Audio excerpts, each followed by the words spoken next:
భస్మాసురుల్లా నా నెత్తి మీద నేనే చేయి పెట్టుకున్నాను. ఏంటి అలా చూస్తున్నావు? నిన్నిక్కడ ఉద్యోగంలో చేర్చినప్పుడు నా ఉద్యోగానికి నేనే ఎసరు పెట్టుకుంటాను అనుకోలేదు. అవును, స్టూడెంట్స్ రికార్డ్ రూమ్ లో నువ్వు ఏం వెతకడానికి వెళ్ళావు? ఇక్కడ 7 రూముల్లో 70 కంప్యూటర్లు పడున్నాయి. ఏ సాఫ్ట్వేర్ నుంచి ఏం తీసుకోబోతున్నావో కరెక్ట్ గా చెప్పు, ఎందుకంటే నన్ను ఒంగబెట్టి వాయించేస్తారు. నువ్వెవరు?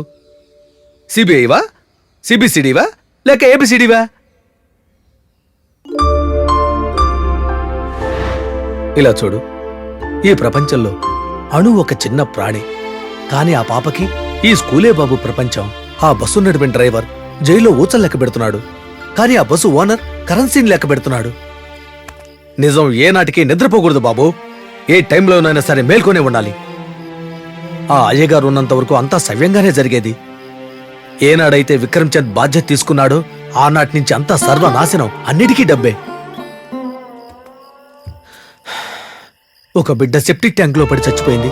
వయసుకొచ్చిన ఓ అమ్మాయి టీచర్ ఏదో చేశాడని ఉరేసుకొని చచ్చిపోయింది. ఏంటిది అని ఎవరు అడగనేలేదే. స్కూల్స్ పెట్టాల్సిన గవర్నమెంట్ వైన్ షాపుల్ని పెట్టింది. వైన్ షాపులు నడపాల్సిన పోరంబోకులు స్కూళ్లను నడుపుతున్నారు.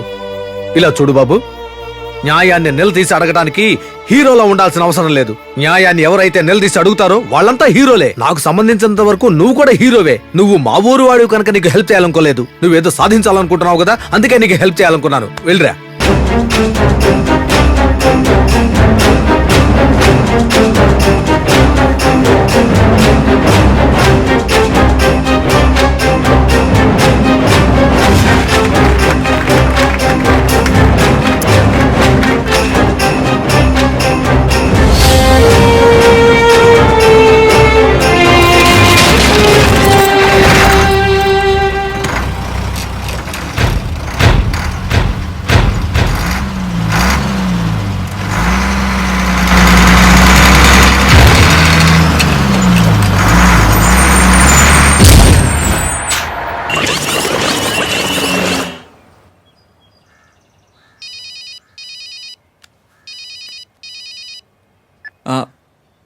సార్ చెప్పండి సార్.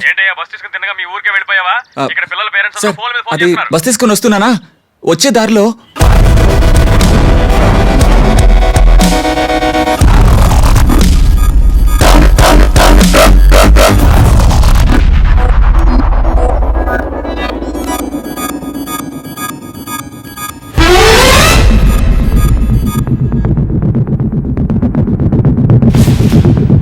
ఏం జరుగుతుందా ఇక్కడ?